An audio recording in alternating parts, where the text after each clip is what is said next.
司嘅業績明明係賺咗大錢噶嘛，老闆認為我能力低，淨係加班，今年我做多600個鐘，但係老闆冇認同我付出嘅努力，所以先至會俾咁少花紅我啦。得咗，有獎啊！有獎就好嘢。大雄啊，我顧住打機做晒功課未啊？有獎啊！我攞獎。大雄啊！做乜嘢啊，爸爸？我唔係叫你唔好玩啊，但係你都應該有你要做嘅嘢。應該要做嘅嘢，咁即係乜嘢？叫我掹草啊？係讀書啊！呢個年紀嘅細路，主要嘅工作就係讀書。點會係工作喎？因為完全冇糧出嘅。每個月我都有俾零用錢你㗎。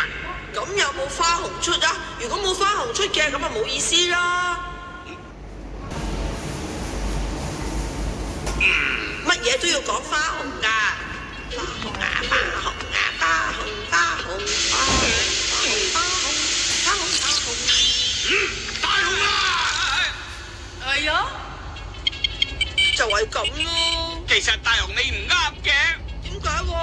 如果有花紅嘅，我會好好努力讀書，個道理好簡單啫。大雄啊，你咁樣諗咧，完全係錯誤噶。首先咧，讀書嘅目的係為自己嘅將來。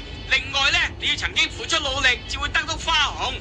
好似打機咁，你都要打人怪獸或者過到版先至有花紅啦。但係咧，我一用怪招就好容易攞到花紅噶啦，你睇下。我呢份人咧係要得到花紅甜頭先至會的起心肝，努力進取噶嘛。只要有花紅在手，我讀咩書都會咁醒嘅。係咁嘅話，好啦，花紅茄子，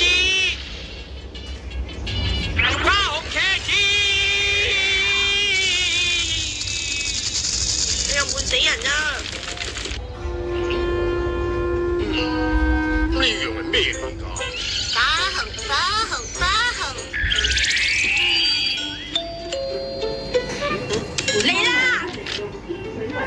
哎呀，老公，你老闆嚟咗。咩話？點算？點算？點算？係啊，嘢俾啊！呢樣嘢咧係我送俾你㗎。哎呀，係最名貴嘅高爾夫球棒嚟喎！真係送俾我啊，老闆啊！雖然係舊咗少少，冇介意啊，係我送俾你嘅特別花紅嚟㗎。多謝老闆嘅花紅啊！